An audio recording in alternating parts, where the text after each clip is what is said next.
বিসমিল্লাহির রহমানির রহিম। আসসালামু আলাইকুম শিক্ষার্থীরা, কেমন আছো? আশা করি সবাই ভালো আছো। আমিও আলহামদুলিল্লাহ আল্লাহর অশেষ রহমতে ভালো আছি, ভালো থাকার চেষ্টা করছি। তো শিক্ষার্থীরা, আমি আজকে তোমাদেরকে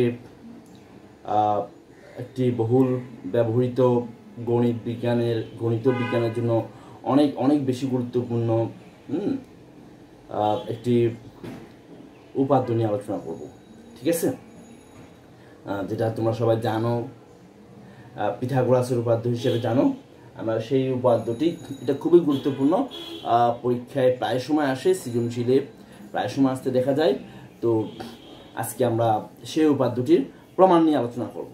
ঠিক আছে, তবে প্রমাণ নিয়ে আলোচনা করার আগে আমাদের এই বিষয়ে বেশ কিছু কথাবার্তা আছে। আমি এগুলো একে একে ধাপে ধাপে বলে নিচ্ছি। পিথাগোরাসের উপাত্তটা কি তোমরা ইতিমধ্যে জেনে নিয়েছো, যে আমরা জানি যে কি কোনো সমকোণী ত্রিভুজের জন্য এই অতিভুজ স্কোয়ার সমান লম্ব স্কোয়ার প্লাস ভূমি স্কোয়ার। হ্যাঁ, কোনো সমকোণী ত্রিভুজের জন্য অতিভুজ স্কোয়ার সমান লম্ব স্কোয়ার প্লাস কি ভূমি স্কোয়ার। এটাই হলো কি পিথাগোরাসের উপাত্ত। আর যদি আমরা কথায় বলতে চাই, হ্যাঁ, এই যে তোমাদের বই যেভাবে দেওয়া আছে, একটি সমকোণী ত্রিভুজের অতিভুজের উপর অঙ্কিত বর্গক্ষেত্র অপর দুই বাহুর উপর অঙ্কিত বর্গক্ষেত্রদ্বয়ের সমষ্টির সমান। ঠিক আছে, এটা হলো কথায় বলা। দেখি, একটি সমকোণী ত্রিভুজের অতিভুজের উপর অঙ্কিত বর্গক্ষেত্র, হ্যাঁ, এর অপর দুই বাহুর উপর অঙ্কিত বর্গক্ষেত্রদ্বয়ের সমষ্টির সমান। এটা হলো কথায় বলা। আর যদি আমরা গাণিতিকভাবে বলতে চাই, তাহলে সমকোণী ত্রিভুজের ক্ষেত্রে অতিভুজ স্কোয়ার সমান লম্ব স্কোয়ার প্লাস ভূমি স্কোয়ার। হ্যাঁ, অতিভুজ স্কোয়ার সমান লম্ব স্কোয়ার প্লাস কি ভূমি স্কোয়ার। আশা করি তোমরা এই যে সমকোণী ত্রিভুজের অতিভুজ লম্ব চেনো। হ্যাঁ, আমি একটু করে পরিচয় করাই দিই, অতিভুজ লম্ব কোনটা। ঠিক আছে, এটা যদি একটা সমকোণী ত্রিভুজ হয়, তাহলে এটা সমকোণ। হ্যাঁ, তাহলে আমি নাম দিলাম, মনে করো যে এ বি সি। এটা সমকোণী বিপরীত বাহু হলো এটা, তাহলে এটা হবে যে অতিভুজ।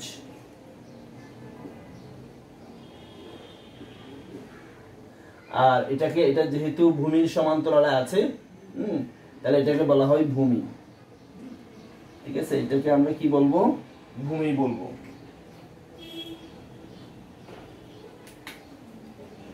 এটাকে আমরা ভূমি বলবো।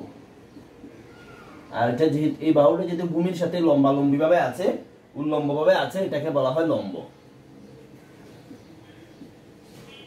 ঠিক আছে, লম্ব। তাহলে এই সমকোণের বিপরীত বাহুটাকে, সমকোণের বিপরীত বাহু হলো এসি। আর এটা যেহেতু ভূমির সাথে সমান্তরালে আছে, তাহলে এটা হবে যে ভূমি। আর এটা ভূমির উপর লম্ব, সেজন্য এটাকে বলা হয়, হ্যাঁ, লম্বালম্বি ভাবে আছে, সেটাকে লম্ব বলা হয়। ঠিক আছে, তো আমরা যদি এখান থেকে পিথাগোরাসের উপাত্তটা লিখতে যাই, আমাদের এই যে অতিভুজ স্কোয়ার, অতিভুজ মানে হলো এসি স্কোয়ার, অতিভুজ স্কোয়ার সমান লম্ব স্কোয়ার প্লাস ভূমি স্কোয়ার, সি স্কোয়ার সমান A B square plus BC square. ঠিক আছে, এটাই হলো যে পিথাগোরাসের উপাত্ত গাণিতিক রূপ। দেখি, কোন সমকোণী ত্রিভুজের অতিভুজের উপর অঙ্কিত বর্গক্ষেত্র এর অপর দুই বাহুর উপর অঙ্কিত বর্গক্ষেত্রদ্বয়ের, অপর দুই বাহু হলো এটা অতিভুজের উপর অঙ্কিত বর্গক্ষেত্র এসি, আর অপর দুই বাহু হলো ভূমি আর লম্বের উপর অঙ্কিত বর্গক্ষেত্রদ্বয়ের, ঠিক আছে, সমষ্টির সমান। এটা হলো বিষয়, এটা আমাদের প্রমাণ করতে হবে, এটা তোমরা জানো। তারপর আমি একটু করে বলে নিলাম। আজকে আমরা পিথাগোরাসের উপাত্তটা সদৃশ কোণী ত্রিভুজের সাহায্যে প্রমাণ করব। পিথাগোরাসের উপাত্ত গণিত বিজ্ঞানে এত বেশি জনপ্রিয়, যে এত বেশি কাজে লাগে, যে এত বেশি ব্যবহার হয়, যে প্রায় 400 শতাধিক, আরো বিভিন্ন মতান্তরে প্রায় সহস্রাধিক প্রমাণ আবিষ্কৃত হয়েছে। পিথাগোরাসের উপাত্তের সহস্রাধিক প্রমাণ আবিষ্কৃত হয়েছে। তো আমি কোথাও পড়েছি 400 শতাধিক, কোথাও পড়েছি কি সহস্রাধিক প্রমাণ আবিষ্কৃত হয়েছে। বিভিন্ন দেশের বিভিন্ন গণিতবিদগণ, বিভিন্ন গণিত গবেষকগণ, বিভিন্ন বিজ্ঞানীগণ, হ্যাঁ, বিভিন্ন শিক্ষার্থীরা প্রায় 400 শতাধিক বা সহস্রাধিক প্রমাণ আবিষ্কার করেছেন। তার মধ্যে সহজ, বেশ ভালো, হ্যাঁ, এই ধরনের কিছু প্রমাণই শুধুমাত্র বই পুস্তকে দেওয়া হয়েছে, সবগুলো দেওয়া হয়নি, ঠিক আছে। আর সবগুলো দেওয়া সম্ভব নয়, যেগুলো বেশি প্রচলিত, বেশি গ্রহণযোগ্য, সহজ, হ্যাঁ, ঝামেলা কম, শিক্ষার্থীরা ভালো বুঝতে পারবে, এরকম কিছু প্রমাণ আমাদের বই পুস্তকে দেওয়া হয়েছে। আমরা এ পর্যন্ত দেখেছি যে বই পুস্তকে যেভাবে দেওয়া হয়েছে, এই ট্রাপিজিয়ামের সাহায্যে পিথাগোরাসের উপাদ্য আমরা প্রমাণ করতে পারি, হ্যাঁ। তারপরে এই যে সমকোণী ত্রিভুজের উপর চারটি বর্গক্ষেত্র, চারটি বা সমকোণী ত্রিভুজের মধ্যে এই সমকোণী ত্রিভুজটাকে নিয়ে বর্গক্ষেত্র এঁকে সেটা করা যায়। আবার তারপরে সমকোণী ত্রিভুজের উপর তিনটি বর্গক্ষেত্র এঁকে, সমকোণী ত্রিভুজের উপর তিনটি বর্গক্ষেত্র এঁকে ক্ষেত্রফলের সূত্র ব্যবহার করে ওইভাবে আমরা এই পিথাগোরাসের উপাদ্যটা প্রমাণ করতে পারি, ঠিক আছে। আবার এই যে যেটা বলেছিলাম, এই সমকোণী ত্রিভুজকে নিয়ে বর্গক্ষেত্র এঁকে বীজগণিতের সাহায্যে কি পিথাগোরাসের উপাদ্যটা আমরা প্রমাণ করতে পারি।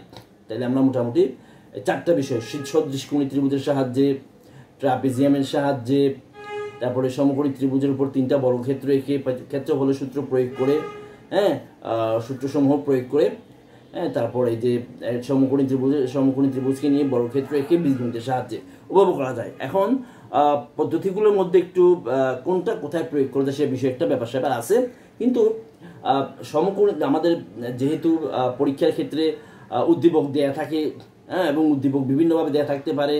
এখন উদ্দীপক যদি বিভিন্নভাবে দেয়া থাকে, সবগুলো প্রমাণ আসলে প্রয়োগ করা সবসময় কি সহজ হবে না, কতগুলো জটিল এবং ঝামেলাপূর্ণ হবে। যেমন উদ্দীপকটা বা ত্রিভুজটা এমনভাবে দেওয়া থাকলেও সেক্ষেত্রে আমরা ওই যে ট্রাপিজিয়ামের সাহায্যে যে প্রমাণটা দেয়া হয়েছে বা করা হয়েছে সেটা হয়তো সেক্ষেত্রে প্রয়োগ করা যথেষ্ট ঝামেলাপূর্ণ, জটিল, দুর্বোধ্য হইতে পারে, ঠিক আছে।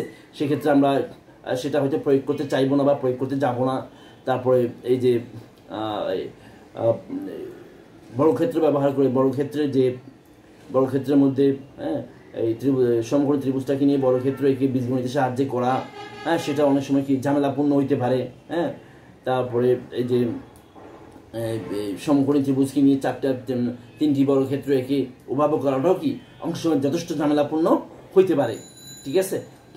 কারণ ওখানের মধ্যে বিশেষ করে ওগুলোর মধ্যে যে তিনটা কথা বলেছি, ট্রাপিজিয়ামের সাহায্যে প্রমাণ করা, ট্রাপিজিয়ামের সাহায্যে এই পিথাগোরাসের উপাদ্যের প্রমাণ করা, সমকোণী ত্রিভুজ নিয়ে ট্রাপিজিয়াম অঙ্কন করে প্রমাণ করা, তারপরে এই যে সমকোণী ত্রিভুজের ক্ষেত্রে নিয়ে তিনটি বর্গক্ষেত্র এঁকে প্রমাণ করা, ক্ষেত্রফলের সূত্র প্রয়োগ করে, তারপরে সমকোণী ত্রিভুজকে নিয়ে একটি বর্গক্ষেত্র এঁকে প্রমাণ করা। এই যে তিন ধরনের প্রমাণের কথা বলেছি, এগুলোর ক্ষেত্রে যেটা সবচেয়ে বড় সমস্যা সেটা হলো যে এই ক্ষেত্রে অঙ্কনগুলো একটু জটিল, হ্যাঁ, অঙ্কনের মধ্যে একটু বেশি কাজ করা লাগে, হ্যাঁ, অঙ্কনগুলো জটিল এবং ক্ষেত্র বিশেষ করে ট্রাপিজিয়াম দিয়ে করা এবং এই যে তিনটা বর্গক্ষেত্র এঁকে ক্ষেত্রফলের সূত্র ব্যবহার করে করা, এক্ষেত্রে যেটা দেখা যায় এগুলোর মধ্যে একটু লেখালেখি কথাবার্তা বেশি, হিসাবের চেয়ে লেখালেখি কথাবার্তা একটু বেশি। তো এগুলো অনেক শিক্ষার্থীর কাছে বিষয়টা দেখা যাচ্ছে বিরক্তিকর লাগে, যে এত কথাবার্তা, এত লেখালেখি, আবার অঙ্কনের একটা সম্পাদ্যের মতো অঙ্কন তো আছে, অঙ্কনের জটিলতা তো আছে। তো অনেক শিক্ষার্থীর ক্ষেত্রে দেখা যায় যে ওই প্রমাণগুলো এই যে ট্রাপিজিয়ামের সাহায্যে করা, হ্যাঁ, তারপরে তিনটা বর্গক্ষেত্রে করা একটু কি অনেক আছে, এটা ওই ধরনের প্রমাণগুলো একটু করতে অনীহা দেখা যায়। কিন্তু আমি যেটা দেখেছি যে সদৃশকোণী ত্রিভুজের সাহায্যে করাটা আসলে আমাদের এই অঙ্কনের জটিলতা নাই এবং এখানের মধ্যে কথাবার্তাও কম, এবং আমাদের পরীক্ষায় উদ্দীপক যেভাবে দেওয়া থাক না কেন সমকোণী ত্রিভুজ দেওয়া থাকলেই হবে, খুব সহজে প্রমাণটা করা যায়। শুধুমাত্র সমকোণী ত্রিভুজটা যদি আমরা ফাইন্ড আউট করতে পারি, খুঁজে নিতে পারি, হ্যাঁ, সমকোণী ত্রিভুজটা এঁকে যে আমরা সেখান থেকে খুব সহজেই, সামান্য একটা অঙ্কনের কাজ আছে, তেমন কাজ নাই, লেখালেখিও নাই, হ্যাঁ, খুব সহজেই আমরা পিথাগোরাসের উপপাদ্যটা একদম খুব সহজে আমরা কি পিথাগোরাসের উপপাদ্যটা প্রমাণ করতে পারি সদৃশকোণী ত্রিভুজের সাহায্যে, হ্যাঁ। যেখানে অন্য প্রমাণগুলো যে ট্রাপিজিয়ামের সাহায্যে প্রমাণটা, হ্যাঁ, অথবা এই যে একটা সমকোণী ত্রিভুজের তিন দিকে এই যে তিনটা বর্গক্ষেত্রে এঁকে প্রমাণ করাটা, হ্যাঁ, তারপরে যে এই সমকোণী ত্রিভুজ নিয়ে বর্গক্ষেত্র এঁকে বীজগণিতের সাহায্যে প্রমাণটা, ওখানের মধ্যে অঙ্কনের জটিলতা আছে, হ্যাঁ। তারপরে ওই কতগুলো ক্ষেত্রে দেখা যায় ট্রাপিজিয়াম এবং এই যে বর্গক্ষেত্রে এঁকে করাটা এই যে 3টা বর্গক্ষেত্র করাটা, এর মধ্যে লেখালেখি বেশি, কথাবার্তা বেশি, এবং দেখা যায় উদ্দীপক থেকে এটাকে সমকোণী ত্রিভুজটাকে ফাইন্ড আউট করে নিয়ে আসা, এবং ওই অঙ্কন, ওই সম্পাদ্য সংশ্লিষ্ট বা ওই অঙ্কনগুলো, জটিল অঙ্কনগুলো করা, বা এই যে ওগুলোর মধ্যে ওই ধরনের প্রবলেমগুলোর মধ্যে লেখালেখি বেশি, ওগুলো অনেক কাছে বিরক্তিকর, সময় সাপেক্ষ, জটিল, দুর্বোধ্য মনে হইতে পারে। কিন্তু সেক্ষেত্রে আমাদের এই যেটা সদৃশ কোণ ত্রিভুজের সাহায্যে বলছি, এটা মধ্যে এটা একদম খুব সহজ। যে কোনো একটা সমকোণী ত্রিভুজটা আমরা উদ্দীপক থেকে, সৃজনশীল উদ্দীপক থেকে সমকোণী ত্রিভুজটা ফাইন্ড আউট করে খুব সহজেই করে ফেলতে পারি। ওখানের মধ্যে লেখালেখিও নাই, লেখালেখি তেমন একটা নাই বললে চলে, সব ক্যালকুলেশন। আর এই যে অঙ্কনের জটিলতা তো একদমই নাই, অঙ্কন একদম সহজ, একদম সহজ, ঠিক আছে। তবে এটাকে একটু সামান্য ঝামেলা আছে, এটা হলো যে আমাদের নতুন কয়েকটা কনসেপ্ট শিখে নিতে হবে, যেগুলো আমরা হয়তো আগে অনেকেই শিখি নাই বা জানি না বিষয়টা। নতুন কয়েকটা কনসেপ্ট আমাদের একটু ধারণা একটু ডেভেলপ করে নিতে হবে, ঠিক আছে, একটু ক্লিয়ার হয়ে নিতে হবে। তো আমি শুরু করছি। আমাদের প্রথমে যে জিনিসটা জানতে হবে সেটা হলো যে, যেহেতু এটা সদৃশকোণী ত্রিভুজ দিয়ে প্রমাণটা করা হয়েছে, সদৃশকোণী ত্রিভুজটা কি, বা সদৃশকোণী ত্রিভুজ বলতে কি বুঝি আমরা, এটা যদি আমরা ক্লিয়ার হইতে পারি তাহলে আমাদের জন্য প্রমাণটা করা একদম সহজ। তাহলে আমি সদৃশকোণী ত্রিভুজটা কি, আমি সংজ্ঞা না দিয়ে, সংজ্ঞা থেকে এটা বোঝাটা অনেক ক্ষেত্রে জটিল হইতে পারে এবং বিভ্রান্তি সৃষ্টি করতে পারে। সংজ্ঞা বললে এটা অনেকের কাছে জটিল এবং বিভ্রান্তিকর মনে হতে পারে। আমি সংজ্ঞা দিচ্ছি না, সরাসরি জ্যামিতিক চিত্র দিয়ে তোমাদেরকে সহজভাবে বিষয়টা বোঝানোর চেষ্টা করছি। মনে করো যে এখানে একটা ত্রিভুজ নিলাম, এই যে এটার নাম দিলাম আমি ABC। এখানে আরো একটা ত্রিভুজ নিলাম,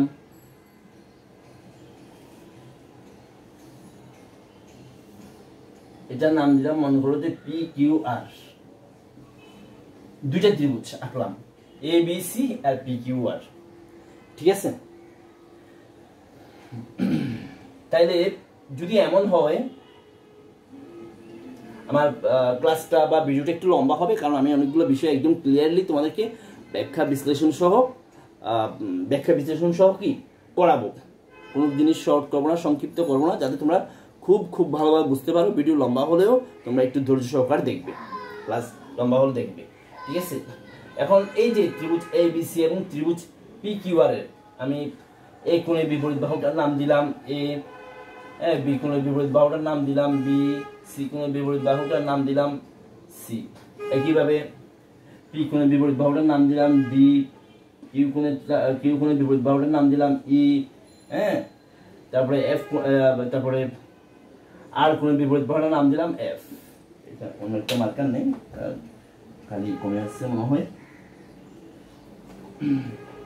তাহলে এটার বিপরীত বাহু, এই আর কোণের বিপরীত বাহুর নাম দিলাম F। এখন যদি এমন হয় এই দুইটা ত্রিভুজের মধ্যে যদি এরকম সম্পর্ক বিদ্যমান থাকে, ত্রিভুজ ABC এবং ত্রিভুজ PQR, ত্রিভুজ ABC এবং ত্রিভুজ PQR, এই দুই ত্রিভুজের মধ্যে যদি এরকম সম্পর্ক বিদ্যমান থাকে যে, খেয়াল করো বিষয়টা, এই কোণ সমান P কোণ, এই কোণ সমান P কোণ, তারপরে B কোণ সমান, এই যে B কোণ সমান Q কোণ, ঠিক আছে। তাহলে অবশ্যই আবার যে C কোণ সমান R কোণ,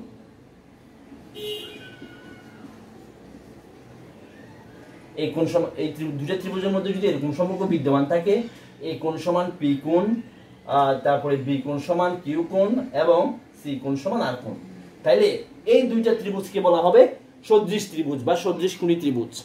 আমি যে বিষয়টা বলতে চাচ্ছি, তাহলে আশা করি বিষয়টা খেয়াল করছো। যদি দুইটা ত্রিভুজের এরকম এই যে ABC এবং PQR, এই ত্রিভুজের এই কোণ এই ত্রিভুজের P কোণের সাথে সমান, এই ত্রিভুজের B কোণ এই ত্রিভুজের Q কোণের সাথে সমান, এই ত্রিভুজের C কোণ এই ত্রিভুজের R কোণের সাথে সমান, যদি এরকম হয় তাহলে ত্রিভুজ দুটোকে আমরা ত্রিভুজ ABC এবং ত্রিভুজ PQR কে সদৃশ বলবো। ত্রিভুজ ABC এবং ত্রিভুজ PQR সদৃশ বা সদৃশকোণী, যেটা বলি না কেন আমরা যে কোনো একটা বলতে পারবো, আর সদৃশ কোণী হইলেই সদৃশ হয়, ঠিক আছে। এটা গাণিতিকভাবে এইভাবে লেখা হয়, ত্রিভুজ এ বি সি ত্রিভুজ সদৃশ সদৃশ সদৃশটাকে এইভাবে লেখা হয়, ত্রিভুজ এ বি সি সদৃশ ত্রিভুজ পি কিউ আর, সিমিলার বা সদৃশ। তাহলে আশা করি আমরা সদৃশ বিষয়টা বুঝলাম, যে যদি দুইটা ত্রিভুজ এই যে এই ত্রিভুজের তিনটা কোণ, এক কোণের সাথে পি কোণ সমান হইল, বি কোণের সাথে কিউ কোণ, সি কোণের সাথে আর কোণ সমান হইল, তাহলে এই ধরনের ঘটনা হলে, এই ধরনের ব্যাপার ঘটলে আমরা ত্রিভুজ দুইটাকে কি বলবো? সদৃশ বলবো। ত্রিভুজ দুইটাকে কি বলবো? আমরা সদৃশ বলবো বা সদৃশ কোণী বলবো। সদৃশ কোণী হলে সদৃশ হবে। এখন সদৃশ হলে কি হবে সে ব্যাপারটা একটু জানতে হবে।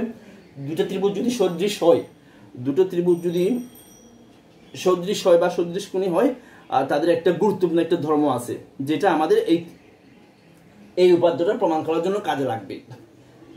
আমি আবার বলছি বিষয়টা, যে দুটো ত্রিভুজ যদি সদৃশ হয়, তাদের মধ্যে একটা গুরুত্বপূর্ণ বৈশিষ্ট্য বা গুরুত্বপূর্ণ ধর্ম আছে, যেটা আমাদের এই উপাদ্যটা, পিথাগোরাসের উপাদ্যটা প্রমাণ করার জন্য লাগবে। তো এখন সেই গুরুত্বপূর্ণ ধর্মটা বা গুরুত্বপূর্ণ বৈশিষ্ট্যটা কি, সেটা আমরা একটু জানার চেষ্টা করি, ঠিক আছে। সেই গুরুত্বপূর্ণ বৈশিষ্ট্যটা হলো যে, খেয়াল করো বিষয়টা, এই যে সেই গুরুত্বপূর্ণ বৈশিষ্ট্য হলো যে, এই কোণ দেখো, এই কোণের সাথে এই কোণের বিপরীত বাহু হলো যে বিসি। এই যে এই কোণের বিপরীত বাহু হলো যে বিসি ডিভাইডেড বাই এই কোণের বিপরীত বাহু হলো যে বিসি। এদিকে পি কোণের বিপরীত বাহু হলো যে কিউআর ডিভাইড বাই কিউআর। তারপরে বি কোণের বিপরীত বাহু হলো যে এসি ডিভাইড বাই, তারপরে কিউ কোণের বিপরীত বাহু হলো যে পিআর। তারপর সি কোণের বিপরীত বাহু হলো যে এবি। তারপরে আর কোণের বিপরীত বাহু হলো যে পি কিউ। এটাই হলো যে আমাদের সেই গুরুত্বপূর্ণ বৈশিষ্ট্য। আমরা যেটা বলছি, দুটো ত্রিভুজ যদি সদৃশ কোণী হয়, তাইলে তারা এই বৈশিষ্ট্য মেনটেন করবে, ঠিক আছে। অর্থাৎ সমান সমান কোণের বিপরীত বাহুগুলোর ভাগফল সমান হবে। দুটো ত্রিভুজ যদি কি হয়, সদৃশ কোণী হয় বা সদৃশ হয়, তাইলে তাদের সমান সমান কোণের বিপরীত বাহুগুলোর ভাগফল সমান হবে, সমান সমান কোণের। যেমন এই যে এই কোণের বিপরীত বাহু হলো যে বিসি, একইভাবে পি কোণের বিপরীত বাহু হলো যে, খেয়াল করে, কিউআর। আবার বি কোণের বিপরীত বাহু হলো যে এসি, কিউ কোণের বিপরীত বাহু হলো যে পিআর, আবার সি কোণের বিপরীত বাহু হলো যে এসি, ঠিক আছে। খেয়াল করে বিষয়টা, সি কোণের বিপরীত বাহু হলো যে এবি, তারপরে আর কোণের বিপরীত বাহু হলো যে পি কিউ, ঠিক আছে।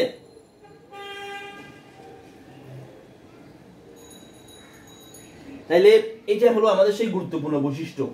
এটা ত্রিভুজ দুটা যদি সদৃশ হয়, তাহলে সদৃশ কোণী ত্রিভুজ এই বৈশিষ্ট্যগুলো মেনটেন করে, ঠিক আছে। সদৃশ কোণী ত্রিভুজের বৈশিষ্ট্য বা সদৃশ ত্রিভুজের বৈশিষ্ট্য, যেটাই বলি না কেন, ত্রিভুজের ধর্ম বা বৈশিষ্ট্য,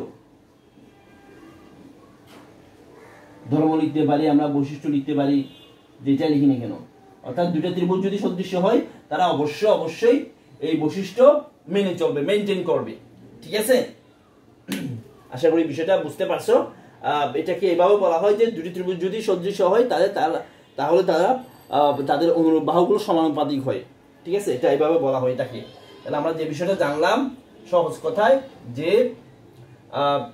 দুইটা ত্রিভুজ যদি সদৃশ কোণী হয়, তাহলে তাদের সমান সমান কোণের বিপরীত বাহুগুলো সমান কোণ, এই যে সমান কোণ, এই কোণ আর পি কোণ সমান, তাহলে এই কোণের বিপরীত বাহু হলো বিসি, পি কোণের বিপরীত বাহু হলো যে কিউআর। দেখছো, সমান সমান কোণের ভাগফলগুলো পরস্পর সমান হবে, সমান সমান কোণের ভাগফলগুলো, ঠিক আছে, সমান হবে, ঠিক আছে। তাহলে একইভাবে দেখো, বি কোণের বিপরীত বাহু হলো যে এসি, ঠিক আছে, এই যে এসি। তারপর কিউ কোণের বিপরীত বাহু হলো যে পিআর, ঠিক আছে। তারপর সি কোণের বিপরীত বাহু হলো যে এবি, সি কোণের বিপরীত বাহুটা কি, এবি, এই যে এবি। আর কোণের বিপরীত বাহু হলো যে PQ। তাহলে আমরা যে বিষয়টা মনে রাখবো, তাহলে দুটো ত্রিভুজ যদি সদৃশ কোণী হয়, দুটো ত্রিভুজ যদি কি হয় সদৃশ কোণী হয়, তাহলে তাদের সমান সমান কোণের সমান সমান কোণের বিপরীত বাহুগুলোর ভাগফল সমান হবে। সমান সমান কোণের বিপরীত বাহুগুলোর ভাগফল পরস্পর সমান হবে। ঠিক আছে, বিপরীত বাহুগুলো মনে রাখতে হবে, হ্যাঁ, বা বিপরীত কোণগুলোর বাহুগুলোর ভাগফল সমান হবে। তাহলে কি বিষয়টা কি, যদি দুটো ত্রিভুজ সদৃশ কোণী হয় তাহলে তাদের সমান সমান কোণের বিপরীত বাহুগুলোর ভাগফল সমান হবে। আমি লিখছি এখানে, এই যে এটা মনে রাখবা, সমান সমান কোণের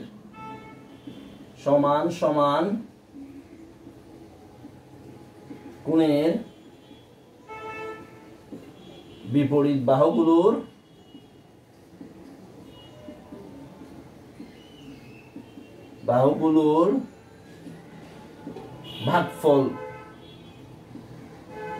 ভাগফল সমান হবে।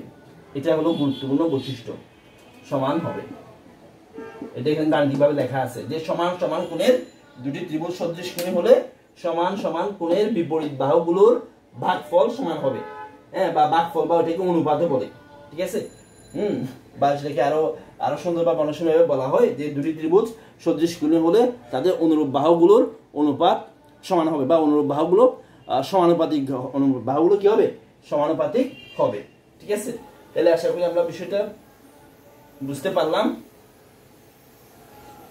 তাহলে মনে রাখবা, এটা যদি দুটা ত্রিভুজ সদৃশ কোণী হয় তাহলে তাদের সমান সমান কোণের বিপরীত বাহুগুলো সমান সমান কোণের, হ্যাঁ, এক কোণের বিপরীত বাহু হলো যে কি BC। ঠিক আছে, তারপরে P কোণের বিপরীত বাহু হলো যে Q1। এভাবে, হ্যাঁ, দেখি সমান সমান কোণের বিপরীত বাহুগুলো পরস্পর সমান হবে। এই ধর্মটা আমরা ব্যবহার করব। তাহলে আমি এটা মুছে দিচ্ছি।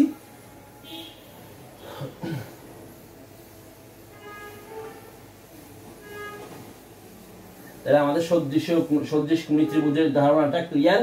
আমরা এখন আমাদের মূল উপাদ্যের দিকে যেতে পারি, যেটা পিথাগোরাসের উপাদ্য আমরা প্রমাণ করতে চেয়েছি যে কি সমকোণী ত্রিভুজের ক্ষেত্রে অধিভুজ স্কয়ার সমান লম্ব স্কয়ার প্লাস কি ভূমি স্কয়ার। আমরা এটা প্রমাণ করব। ঠিক আছে, তাহলে শুরু করি। সেজন্য আমাদের প্রথমে কি আঁকতে হবে, একটা চিত্র আঁকতে হবে। একটা কি আঁকতে হবে, একটা চিত্র আঁকতে হবে। আমরা একটা চিত্র আঁকি প্রথমে। খেয়াল করো বিষয়টা, চিত্র এঁকে নিতে হবে। আমি পাশে ডান পাশে আঁকি। এই যে একটা সমকোণী ত্রিভুজ আঁকতেছি।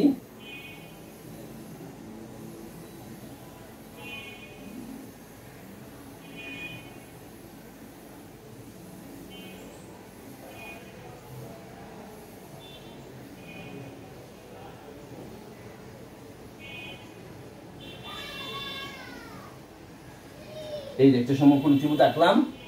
এখন এটার নাম দিব আমি। ঠিক আছে, এটার নাম দেই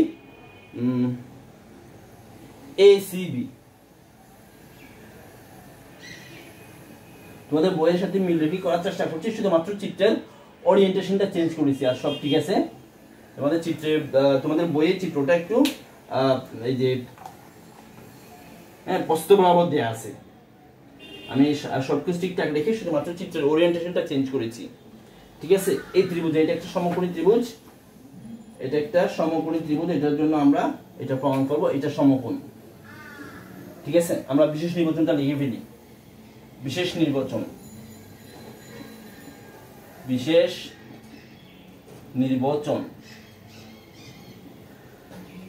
হ্যাঁ, মনে করি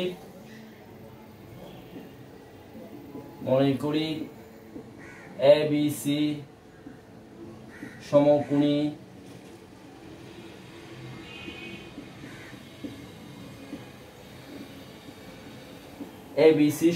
ত্রিভুজের সি কোণটা সমকোণ, হ্যাঁ, সি কোণ সমকোণ বা 90 ডিগ্রি, যেটা লিখি না কেন, ABC সমকোণী ত্রিভুজের সি কোণ সমকোণ বা 90 ডিগ্রি, আমরা যেটা লিখি না কেন একই কথা। ঠিক আছে, তাহলে যেহেতু সি কোণটার সমকোণ, তাহলে অতিভুজ হবে এবি। অতিভুজটা কি হবে? অতিভুজ এবি।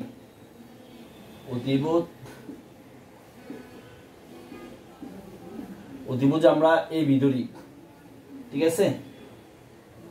অতিভুজ এবি ধরি এবং এটাকে আমরা সি হিসাবে দিই, ঠিক আছে? এটাকে আমরা সি হিসাবে দিই, হ্যাঁ একটু বড় করে লিখি আমি, সি হিসাবে দিই এটাকে, এটাকে সি হিসাবে দিই, এবি সমান সি, এটাকে সি হিসাবে নিলাম,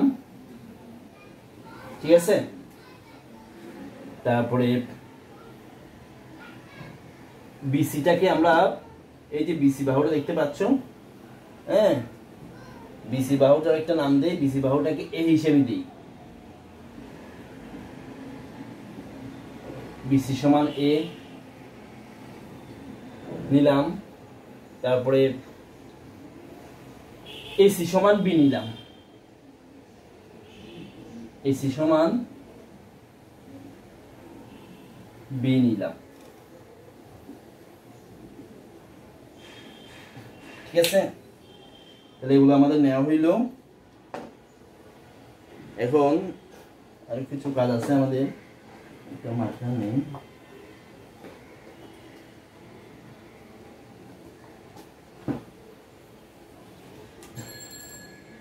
এখন আমরা আমাদের এগুলো নেওয়া হয়ে গেল। বিসি সমান এ, তারপরে এ বি সমান, হ্যাঁ এ বি সমান সি নিলাম এবং এসি সমান বি নিলাম। তাইলে এখন আমাদের যেটা করতে হবে সেটা হলো যে, তাহলে এসি সমান বি লিখে আমরা প্রমাণ করতে হবে যে, প্রমাণ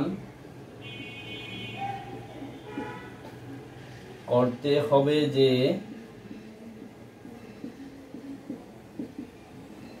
কি প্রমাণ করতে হবে? যে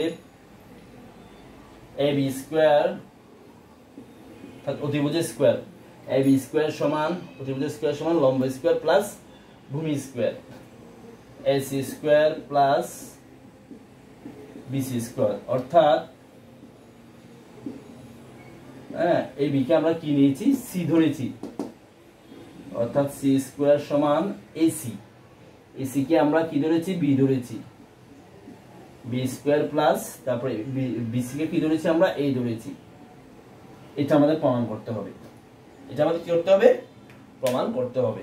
আমাদের বই এভাবে দেওয়া আছে কি, এই যে এটাকে সাদা লিখলে এ স্কোয়ার প্লাস বি স্কোয়ার, একই কথা, তা না এগুলোও চলে এগুলোও চলে, একই কথা। তো এটা আমাদের প্রমাণ করতে হবে, ঠিক আছে? তাহলে আমি শুরু করছি। শুরু করার আগে আমাদের একটু অঙ্কনের একটু কাজ আছে।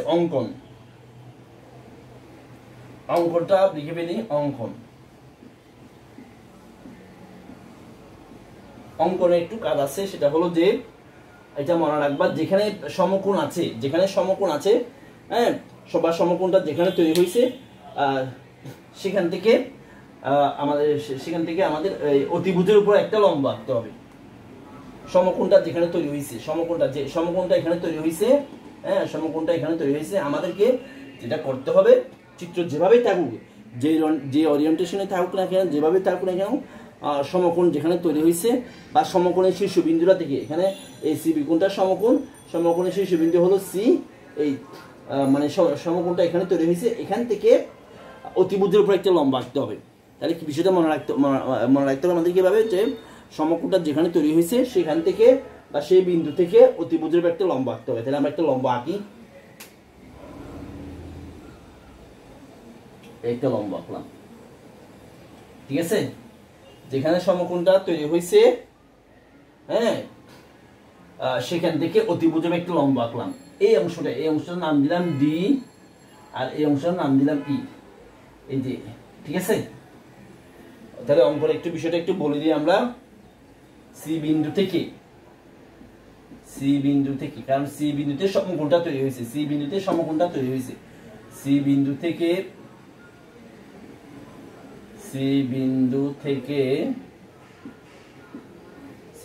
থেকে অতিভুজ, এই যে অতিভুজ এ বি এর উপর সমকোণ তৈরি হয়েছে, এখান থেকে অতিভুজ এ বি এর উপর, বিন্দু থেকে অতিভুজ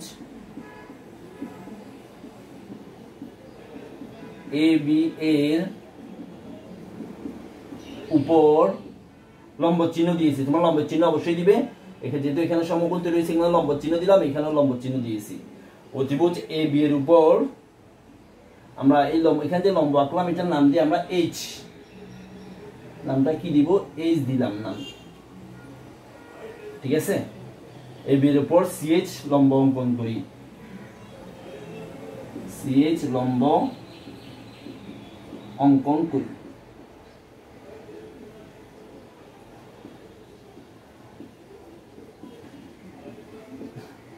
ঠিক আছে, এ বি অতিভুজ। এখন এখানে যে লম্বটা অঙ্কন করলাম, সিএইচ লম্বটা যে অঙ্কন করলাম, দেখো এখন অতিভুজটা দুইটা অংশে বিভক্ত হয়েছে। এ বি অতিভুজটা এদিকে ডি অংশ আর এদিকে ই অংশ ধরে নিলাম আমরা, ঠিক আছে। দেখো আবার বলে বিষয়টা, এখানে যে একটা লম্ব আঁকলাম আমরা এ বির উপর, সিএইচ লম্বটা এখানে অতিভুজটা দুইটা অংশে, এই একটা অংশ এই একটা অংশ, এই একটা অংশ এই একটা অংশ। এই অংশের নাম দিলাম ডি, এই অংশের নাম দিলাম ই, এই অংশের নাম দিলাম ডি, এই অংশের নাম দিলাম ই, ঠিক আছে। অঙ্কন করি, লিখি এ বি অতিভুজ এইচ বিন্দুতে, এ বি অতিভুজ এইচ বিন্দুতে ডি ও ই অংশে বিভক্ত হলো, ডি এবং ই অংশে বিভক্ত হলো।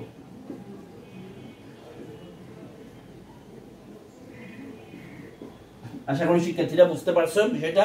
তাহলে আমরা বিশেষ নিবন্ধটা বলে দিয়েছি, দেখে এবিসি সমকোণী ত্রিভুজের সি কোণটা সমকোণ, ঠিক আছে।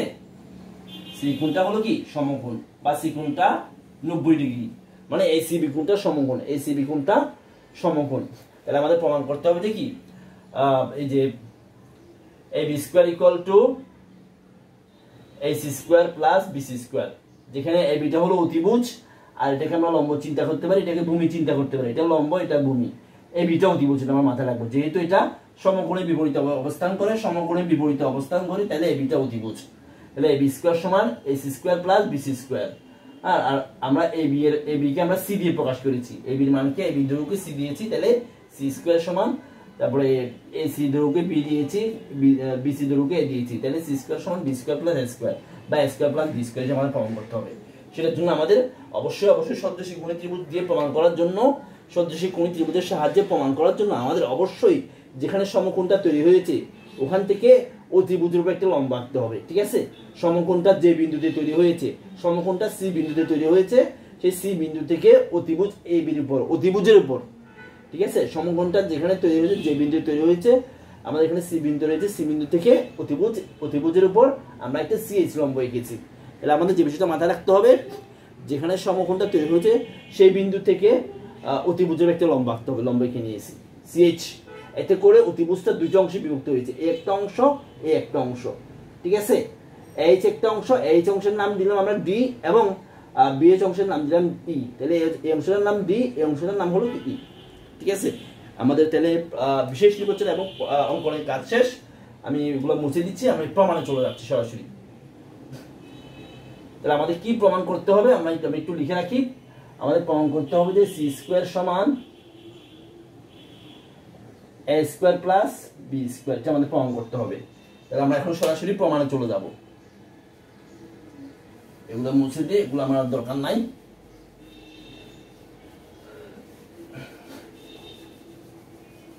প্রমাণে চলে যাচ্ছি আমরা সরাসরি, খেয়াল করে বিষয়টা।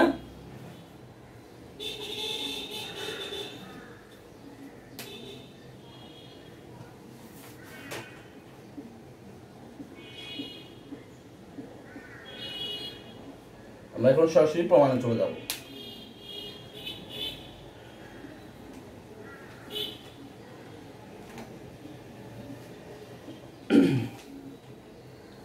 দেখো প্রমাণের জন্য আমরা যে কাজটা প্রথমে করব, এই যে এখানের মধ্যে দেখতে পাচ্ছ ত্রিভুজ এবিসি হলো প্রধান ত্রিভুজ। এখানের মধ্যে দুইটা ত্রিভুজ তৈরি হয়েছে, এই একটা ত্রিভুজ, এই একটা ত্রিভুজ। প্রধান ত্রিভুজ হলো এবিসি, প্রধান ত্রিভুজ হলো কি আমাদের এবিসি। এখানে একটা ত্রিভুজ একটা ত্রিভুজ তৈরি হয়েছে। আমরা প্রথমে যে কাজটা করব, এই ত্রিভুজটা আর প্রধান ত্রিভুজটা নিব, ঠিক আছে। প্রমাণ ত্রিভুজ BCH এবং ত্রিভুজ ABC, এই দুইটা ত্রিভুজের মধ্যে আমরা এই দুইটা ত্রিভুজকে আমরা চেষ্টা করব যে সদৃশ কোণে প্রমাণ করার। ঠিক আছে, আমরা আসলে যে কাজটা করতে চাচ্ছি ত্রিভুজ ABC এবং ত্রিভুজ BCH কে আমরা চেষ্টা করব যে সদৃশ কোণে প্রমাণ করার। নিশ্চয়ই তোমাদের আমি একটু আগে বলেছি বিষয়গুলো বা ব্যাপারগুলো মনে আছে। দুটো ত্রিভুজ যদি সদৃশ কোণে হতে হয় অবশ্যই এখন কথা হলো সদৃশ কোণে কেন প্রমাণ করব আমরা? সদৃশ কোণে এই জন্যই প্রমাণ করব, সদৃশ কোণে ত্রিভুজের যে একটা গুরুত্বপূর্ণ বৈশিষ্ট্য কথা আমরা বলেছি, সেই বৈশিষ্ট্যটা আমরা এখানে প্রমাণ করার জন্য কাজে লাগাবো। ঠিক আছে, প্রমাণ করার জন্য কাজে লাগাবো যে সেজন্য আমাদের এই যে এই দুইটা ত্রিভুজ BCH এবং ত্রিভুজ ABC আমরা সদৃশ কোণে প্রমাণ করব। কারণ সদৃশ কোণে যদি প্রমাণ করতে পারি তাহলে সদৃশ কোণ ত্রিভুজের যে গুরুত্বপূর্ণ একটা বৈশিষ্ট্য আমরা একটু আগে আলোচনা করেছি সেটা আমরা এখানে প্রয়োগ করতে পারবো, যেটা আমাদের প্রমাণের জন্য সহায়ক হবে বা প্রমাণ করতে কাজে লাগবে। ঠিক আছে, তাহলে আমরা যদি এই ত্রিভুজটা ত্রিভুজ ABC সদৃশ কোণে প্রমাণ করতে চাই তাহলে ত্রিভুজ BCH এর এবং ত্রিভুজ ABC এর মধ্যে তিনটা কোণ কি করতে হবে? সমান্তর নিতে হবে। হ্যাঁ, যে কোনো তিনটা কোণ কি করতে হবে? সমান করতে হবে। দেখো খেয়াল করো বিষয়টা, আমি এটাকে 1 নম্বর ধাপ হিসেবে দিই। হ্যাঁ, ত্রিভুজ BCH এবং কি ত্রিভুজ ABC এর খেয়াল করো বিষয়টা। আমরা প্রথমে দেখো ত্রিভুজ BCH এর মধ্যে BHC এই কোণটা কিন্তু সমকোণ। তাহলে BHC কোণ সমান ACB কোণ। ACB কোণটাও কিন্তু সমকোণ আমরা জানি, কোণ ACB পাশে লিখে দিতে পারো সমকোণ বলে।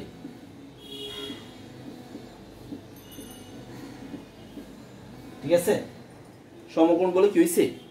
সমান হয়েছে।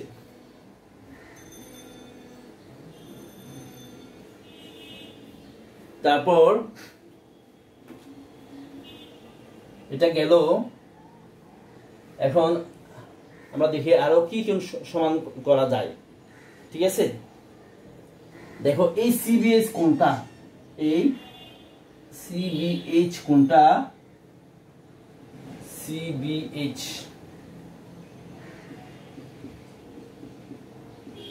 কোণ সমান, দেখো CBH কোণ আর ABC কোণটা, CBH কোণ মানে B কোণ, ABC কোণ মানে B কোণ। দেখো খেয়াল করো বিষয়টা, CBH কোণ মানে B কোণ, আবার ABC কোণ মানে B কোণ।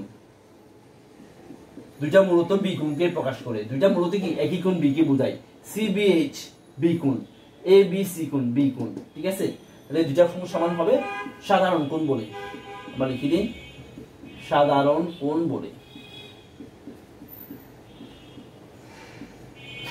এখন এই দুইটা ত্রিভুজের মধ্যে দুইটা কোণ সমান হয়ে গেছে, দুইটা ত্রিভুজের মধ্যে দুইটা কোণ সমান হয়ে গেছে। তাহলে অবশিষ্ট কোণ দুইটা কি হয়ে যাবে? অবশিষ্ট কোণ যে আছে ওই কোণ দুইটা কি হয়ে যাবে? পরস্পর সমান হয়ে যাবে। অবশিষ্ট কোণ কি কি আছে এখানের মধ্যে? অবশিষ্ট কোণ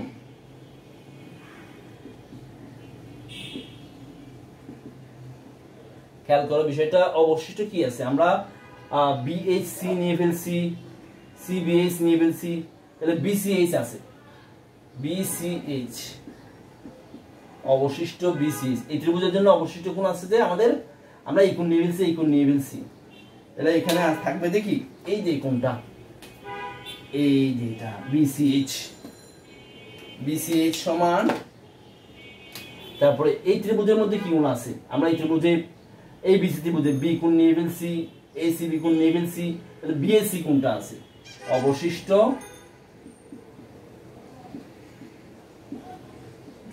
BAC কোণ। তাহলে হ্যাঁ, অবশিষ্ট দুটো কোণ কি সমান হয়ে যাবে। আমি বিষয়টা একটু করে আবার বলি, এই কোণটা, এই দুইটা কোণ সমান হচ্ছে সমকোণ বলে, কারণ BHC কোণটা এবং ACB কোণটা সমকোণ। হ্যাঁ, ACB কোণটা সমকোণ, এটা আমাদের দেয়াই ছিল। BHC কোণটা এখানে যেহেতু লম্ব আঁকছি তাহলে BHC কোণটা সমকোণ হয়েছে। CBH কোণ আর ABC কোণ, হ্যাঁ দুইটা, এই দুইটা ABC কোণ আর CBH কোণ দুইটা একই কি সাধারণ কোণ। ঠিক আছে, দুইটা কি একই কোণ বোঝায়। CBH আর ABC কোণটা কিন্তু ভিন্ন ভিন্ন কোণটা B কোণকে বোঝায়, সে কারণে সমান হয়ে গেছে। এখন দুটো ত্রিভুজের মধ্যে যখন এই যে একটা কোণ সমান হয়ে গেছে, তাহলে অবশিষ্ট কোণ দুইটা পরস্পর অবশ্যই কি হয়ে যাবে, সমান হয়ে যাবে। এই দুইটা কোণ আমরা এটা সমান হয়ে গেছে, এটা সমান হয়ে গেছে, কারণ আমরা জানি যে ত্রিভুজের তিন কোণের সমষ্টি 180 ডিগ্রি। এবিসি ত্রিভুজের তিন কোণের সমষ্টি 180 ডিগ্রি। আবার এই যে বিসিএইচ ত্রিভুজের তিন কোণের সমষ্টি কত, 180 ডিগ্রি। যেহেতু পরিমাপটা নির্দিষ্ট, ত্রিভুজের তিন কোণের সমষ্টি 180 ডিগ্রি, তাইলে দুইটা কোণ যখন সমান হয়ে গেছে, অবশিষ্ট কোণটা অবশ্যই সমান হবে। সেটা ক্যালকুলেশন আমরা প্রমাণ করে দেখাইতে পারি, কিন্তু সেটা দেখাতে গেলে আমাদের প্রমাণটা অনেক লম্বা হয়ে যাবে, কাজটা ভিডিওটা লেকচারটা অনেক বড় হয়ে যাবে। হ্যাঁ, এতে করে তোমাদের ধৈর্যচ্যুতি করতে পারে, আমি সেটার দিকে যাচ্ছি না। তো যে বিষয়টা তোমরা মাথায় রাখবা, যেহেতু ত্রিভুজের যে কোনো ত্রিভুজে আমরা জানি যে তিন কোণের সমষ্টি 180 ডিগ্রি, ঠিক আছে। 100 যেহেতু 80 ডিগ্রি, তাহলে যেহেতু আমরা দুইটা কোণ সমান পাই গেছি, একটা সমান পাই গেছি, তাহলে অবশিষ্ট যে কোণটা আছে এই ত্রিভুজের মধ্যে, এবিসি ত্রিভুজে একটা কোণ রয়ে গেছে, তারপরে এই ত্রিভুজের মধ্যেও কি, অর্থাৎ বিসিএইচ ত্রিভুজের মধ্যে একটা কি অবশিষ্ট কোণ রয়ে গেছে, এই অবশিষ্ট কোণ দুটো কি হবে, পরস্পর সমান হয়ে যাবে, ঠিক আছে। এটা স্বাভাবিক বিষয়, যেহেতু কোণটা কি নির্দিষ্ট। আমি মনে করো আমি একটা উদাহরণ দিয়ে তোমার দেখাতে চাই। মনে করো যে XYZ তিনজন ব্যক্তি আছে, XYZ তিনটা ব্যক্তি আছে। এখন তিনটা মনে করো যে কি বস্তু আছে, একটা হলো যে একটা তিনটা গাড়ি আছে, একটা বাস আছে, একটা মোটর সাইকেল আছে, আর একটা ধরলাম কার বা ট্রাক আছে, কথার কথা ট্রাকই ধরলাম আমি। এখন এদের মধ্যে এই তিনটা কি জিনিস, যে তিনটা গাড়ি, একটা বাস, একটা মোটর সাইকেল, একটা ট্রাক। হ্যাঁ, এখন কেউ চাইবে যে বাস, দেখা যাবে যে দুইজনে বা তিনজনে বাস নিতে চাইবে, অথবা দুইজনে ট্রাক নিতে চাইবে, মোটর সাইকেল কেউ নিতে চাইবে না, যেহেতু ওটার দাম কম। ওটা যেহেতু কি দাম কম, মোটর সাইকেল কম নিতে চাইবে। বাস অথবা ট্রাক যেহেতু দাম বেশি, দেখা যাচ্ছে কি অনেকে কি বাস এবং ট্রাক নিতে চাইবে। এখন কি করা হলো, লটারি করা হলো। লটারিতে দেখা গেল যে এক্স ব্যক্তিটা পাইলো যে ট্রাক, ঠিক আছে। এখন ট্রাক তো চলে গেছে, ট্রাক শেষ। এই দুইটার মধ্যে অনেকের মধ্যে আছে আমাদের ওয়াই আর জেড। এখন দেখা গেল যে বাস আর মোটরসাইকেল নিয়ে এই দুজনের মধ্যে লটারি হইলো। দেখা গেল যে ওয়াই পাইলো যে, হ্যাঁ ওয়াই পাইলো, দেখা গেল যে বাস লটারিতে। এখন জেডের জন্য কি বাস তো পাই গেছে, জেডের জন্য কি লটারির প্রয়োজন আছে? জেডের জন্য তো লটারির প্রয়োজন নেই, কারণ জেডের জন্য অবশিষ্ট একটাই আছে, সে মোটরসাইকেল পাবেই। আমি আবার বলি বিষয়টা, তিনটা গাড়ি ছিল, এখন তিনজন ব্যক্তি ছিল, এবং কে কোনটা পাবে সেটার জন্য তো আসলে বলা সম্ভব না। সবাই দেখা যাবে, সবাই যেহেতু বাসের দাম বেশি বাস নিতে চাইবে, অথবা ট্রাকের দাম বেশি ট্রাক নিতে চাইবে, মোটরসাইকেল কেউ নিতে চাইবে না। তো এদের মধ্যে লটারি করা হলো, লটারিতে দেখা গেল তো এক্স ট্রাক পাইলো, তাহলে ট্রাক শেষ। এখন এই দুইটার মধ্যে ওয়াই আর জেডের মধ্যে লটারি হলো, বাস আর মোটরসাইকেল, দেখা গেল যে ওয়াই বাস পাইছে। তাহলে জেডের জন্য কি লটারির প্রয়োজন আছে? না, যেহেতু কি ওয়াই বাস পাই গেছে, জেড অটোমেটিক্যালি তাকে মোটরসাইকেল নিতেই হবে, বা মোটরসাইকেল সে পাবেই, কারণ অন্য কোনো কিছু পাওয়ার সুযোগ নাই। আমি এই উদাহরণটা এই জন্যই দিলাম যে যেহেতু এখানে তিনটা বস্তু নির্দিষ্ট এবং তিনটা ব্যক্তি নির্দিষ্ট, তিনটা ব্যক্তি নির্দিষ্ট, তিনটা বস্তু নির্দিষ্ট, তাহলে দুইজনের জন্য কি করতে হয়েছে, লটারি করতে হয়েছে। তৃতীয় জনের জন্য লটারির প্রয়োজন হয় নাই। এক্স এর জন্য লটারি করে ট্রাক পাওয়া গেছে, ওয়াই এর জন্য লটারি করে কি এই যে আমার বাস পাইলাম, যেটার জন্য একটা বস্তু আছে সেটা পাবে। ঠিক একইভাবে দুইটা ত্রিভুজ এবিসি এবং ত্রিভুজ বিসিএইচ এর মধ্যে আমরা দেখালাম যে বিএসি আর এসিবি কোণ সমান হয়েছে, সিবিএস এবিসি কোণ সমান হয়েছে, কারণ আমরা লিখে দিছি। এখন অবশিষ্ট কোণ আছে এই ত্রিভুজে বিসিএইচ, হ্যাঁ, আর এই ত্রিভুজে আছে বিএসি, বিসিএইচ আর বিএসি সমান আছে, তাহলে অবশ্যই দুইটা কোণ সমান হবে, কারণ তাদের এই যে কি তিনটা কোণের সমষ্টি 180 ডিগ্রি নির্দিষ্ট। আমরা জানি তিন কোণের পরিমাপ কত, 180 ডিগ্রি বা 2 সমকোণ। সেজন্য দুইটা কোণ যদি পরস্পর সমান হয়ে যায়, তাহলে অবশিষ্ট কোণ এই দুইটা অবশ্যই অটোমেটিক্যালি কি হয়ে যাবে, সমান হয়ে যাবে, ঠিক আছে। তাহলে একটু হয়ে গেল। আমরা এবার পরবর্তীতে যাই, এগুলো আমাদের বাস ট্রাক দরকার নাই, বাস ট্রাক নিয়ে খেলাধুলো অনেক হয়েছে আমাদের। আমরা এবার অঙ্কের দিকে চলে আসি। তাহলে আমরা লিখতে পারি, যেহেতু এই ত্রিভুজ আর এই ত্রিভুজের তিনটা কোণ পরস্পর সমান হয়ে গেছে, তাহলে আমরা লিখতে পারি যে সুতরাং ত্রিভুজ বিসিএইচ এবং ত্রিভুজ ABC সদৃশ কোণী, যেহেতু 3 কোণ সমান সদৃশ কোণী, তাই সদৃশ লিখে দিতে পারে, বা সদৃশ কোণী বা শুধু সদৃশ লিখে দিলেও হবে, এই কথা। তাই সদৃশ, যেহেতু এখন এই দুইটা ত্রিভুজ সদৃশ কোণী হয়ে গেছে বা সদৃশ হয়ে গেছে, আমরা সদৃশ কোণী ত্রিভুজের যে ধারণাটা আছে আমরা সেটা ব্যবহার করতে পারি। তাহলে আমরা লিখতে পারি, সুতরাং খেয়াল করে বিষয়টা, লিখতে পারি যে এখন ওই যে যদি দুটি ত্রিভুজ সদৃশ কোণী হয় বা সদৃশ হয়, তাইলে তাদের সমান সমান কোণের বিপরীত বাহুগুলোর ভাগফল পরস্পর সমান হবে। হ্যাঁ, দুটি ত্রিভুজ যদি কি হয় সদৃশ কোণী হয়, তাহলে সমান সমান কোণের বিপরীত বাহুগুলোর ভাগফল পরস্পর সমান হবে। তাইলে আমরা শুরু করি এখান থেকে, খেয়াল করে বিষয়টা। প্রথমে বিএসি কোণ, বিএসি কোণ, বিএসি কোণের বিএসি কোণ, বিএসি কোণ, বিএসি কোণের বিপরীত বাহু হলো যে এ, মানে বিসি মানে এ। বিএসি কোণের বিপরীত বাহু হলো যে কি এ, আমরা লিখতে পারি যে এ। ঠিক আছে, বিএসি কোণ, এই যে বিএসি কোণের বিপরীত বাহু হলো যে এটা, এই যে কোণ, তাহলে এইদিকে বাহু, এই বিপরীত বাহু এটা। তারপরে বিএসি কোণ, এসিবি, এই ত্রিভুজ এসিবি কোণ, খেয়াল করো বিষয়টা, এসিবি কোণ, এসিবি কোণের বিপরীত বাহু হলো যে এবি, এসিবি কোণের বিপরীত হলো যে এবি। ঠিক আছে, এটা এটা সি কোণ, বিপরীত বাহু হলো এটা। তাহলে এবি, এবি কে আমরা কি দিয়ে লিখছিলাম, সি দিয়ে লিখছিলাম। ঠিক আছে, আশা করি দেখা যাচ্ছে। তারপর আসি আমরা, এটা গেল।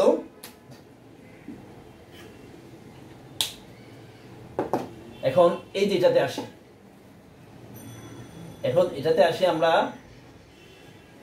সিবিএইচ, সিবিএইচ, সিবিএইচ, বি কোণ, বি কোণের বিপরীত বাহু হলো যেটা, এই যেটা বি কোণ, এটা বিপরীত বাহু এটা সিএইচ। তাহলে সিএইচ লিখলাম, নিচে এবার আসি, নিচে এবিসি, খেয়াল করো এবিসি কোণ, এবিসি কোণ, এই বি কোণের বিপরীত বাহু হলো এটা এসি বাহু। আবার দেখো এবিসি কোণের বিপরীত বাহু হলো যেটা এসি, এসি কে বি দিয়ে প্রকাশ করা হয়েছে। ঠিক আছে, এসি কি দ্বারা প্রকাশ করা হয়েছে, বি দিয়ে, সমান। এবার এটা আছে না বিসিএইচ, অবশিষ্ট বিসিএইচ, বিসিএইচ। ঠিক আছে, বিসিএইচ, সি কোণ, এই যে সি কোণটা এখানে বিসিএইচ, বিসিএইচ কোণ এই যে, তাহলে এটার বিপরীত বাহু হলো এটা, এই যে এটা, মানে বিএইচ। ঠিক আছে, বিসিএইচ, বিসিএইচ কোণের বিপরীত বাহু হলো এটা, মানে বিএইচ। তো বিএইচ কে তো আমরা ই দিয়ে প্রকাশ করছি, ই, এই দিয়ে অংশটা একটু ই দিয়ে প্রকাশ করছি। ঠিক আছে, একটুকে ই দিয়ে প্রকাশ করছি, বিসিএইচ কোণের বিপরীত বাহু, বিএইচ যেটাকে ই দিয়ে প্রকাশ করছি। তারপর আছে বিএসি কোণ, বিএসি কোণ, বিএসি কোণ, বিএসি কোণের এসি কোণ, বিএসি কোণ মানে এই কোণ, এই কোণের বিপরীত বাহু হলো যে বিসি, এই কোণের বিপরীত বাহু হলো যে কি, এটা চিন্তা করলে হবে না আবার, কারণ এটা কিন্তু এবিসি ত্রিভুজের বাহু না। এবিসি ত্রিভুজের বাহু হলো যেটা, এই যে এটা, মানে এবিসি ত্রিভুজের বাহু হলো কি, আমরা জানি যে এবি এসি বিসি, এটা কিন্তু এটার মধ্যবর্তী বাহু, ত্রিভুজের বাহু হিসেবে ধরা যাবে না। ঠিক আছে, তো তাহলে এই কোণের বিপরীত বাহু হলো যে বিসি। ঠিক আছে, এই যে এই কোণ, তার বিপরীত বাহু হলো কোনটা, এই যে এদিকে উপরের দিকে অপোজিটে, তাহলে হলো কি বিসি। তাহলে বিসি কে আমরা কি দিয়ে প্রকাশ করছি, এই দিয়ে প্রকাশ করছি। ঠিক আছে, তাহলে একটু লেখা শেষ। আমরা এটাকে কি দিয়ে লিখতে পারি, বা দিয়ে। খেয়াল করো বিষয়টা, আমাদের এই যে এইটা যে এখানে যেহেতু সিএইচ চলে আসছে, আমাদের প্রমাণের দরকার। দেখো আমাদের প্রমাণে কি আছে, এই যে আমরা এটা প্রমাণ করতে যাই সিএবি, এই সিএইচ এটা আমাদের কোনো কাজে লাগবে না, তাহলে এটা আমরা নিচ্ছি না, কারণ সিএইচ থাকলে আমাদের এখানের মধ্যে ঝামেলা হয়ে যাবে। এই সিএইচ কে আমরা রিপ্লেস বা অপসারণ কোনো কিছু করতে পারবো না, তাহলে এটা আমাদের কোনো কাজের নামে এটা নিব না। আমরা নিব যে এখানে দেখো এসি আর ইডি, ইএ। ঠিক আছে, এই দুটা নিব, কারণ সিএইচ থাকলে এখানে দুই অক্ষরের বন্ধনের কোনো কাজ নাই, এটা নিব না আমরা। এ বাই সি, তোমাদের মাথায় আবার আমাদের প্রশ্ন আসতে পারে যে আমাদের প্রমাণিত ইও নাই, তাহলে এটা কেন নিচ্ছি, ই থাকলেও সমস্যা নেই, ই পরবর্তী রিপ্লেস হয়ে যাবে। ই দেখা যাবে যে এই যে এগুলা সি এ বি রূপান্তরিত হয়েছে, সি আর এ বিতে রূপান্তরিত হয়ে গেছে। ঠিক আছে, ই থাকলে সমস্যা নাই, কারণ ই এখানে নাই ঠিক আছে, কিন্তু সেটা রিপ্লেস হয়ে যাবে, এটা সি অথবা এগুলোতে রিপ্লেস হয়ে যাবে, কিন্তু সিএসটা রিপ্লেস হয় না, সেজন্য আমরা এটা নিব না। আমরা নিচ্ছি কি এ বাই সি সমান ই বাই এ, এই যদি এটা বাদ দিয়ে নিছি, কারণ এটা আমাদের প্রমাণে কোনো কাজ আসবে না, উপকার আসবে না, বরঞ্চ ঝামেলা তৈরি করবে। হ্যাঁ, কারণ সেজন্য আমরা এটা নিই না, এ বাই সি সমান ই বাই এ। এটাকে যদি আমরা একটু সরল করি, ঠিক আছে, আশা করি দেখতে পাচ্ছ, এটাকে যদি আমরা একটু সরল করি আর গুণন করি, ঠিক আছে, আমি উপরে লিখতেছি, এখানে আর লিখতেছি না, এটাকে যদি আমরা আর গুণন করি তাহলে আমরা পাবো যে এই যে কোনাকুনি গুণ, এ গুণ সি গুণ, তাহলে এ স্কোয়ার সমান এ গুণ করলে কি হবে, এটার সাথে এটা গুণ, বা এ গুণ এ সমান সি গুণন ই, বা এ স্কোয়ার সমান সি, এটাকে আমরা 1 নম্বর সমীকরণ দিলাম। ঠিক আছে, এটাকে আমি এখানে লিখে রাখি 1 নম্বর সমীকরণ দিয়ে, পাশে এখানে যেহেতু এখানে আমি মুছে ফেলবো, এ স্কোয়ার সমান সি 1 নম্বর সমীকরণ দিয়ে লিখে রাখলাম। তাহলে এগুলো আশা করি ক্লিয়ারলি তোমরা বুঝতে পারছো। এগুলো মুছে দিই, এগুলো দরকার নেই। এবার আমরা ত্রিভুজ এ বি সি এবং বিসিএস নিয়েছিলাম, এবার আমরা ত্রিভুজ এ বি সি এবং এসিএস নিব। আবার এটাকে আমরা 2 নম্বর ধাপ দিতে পারি, ঠিক আছে, এটাকে আমরা 2 নম্বর ধাপ দিলাম।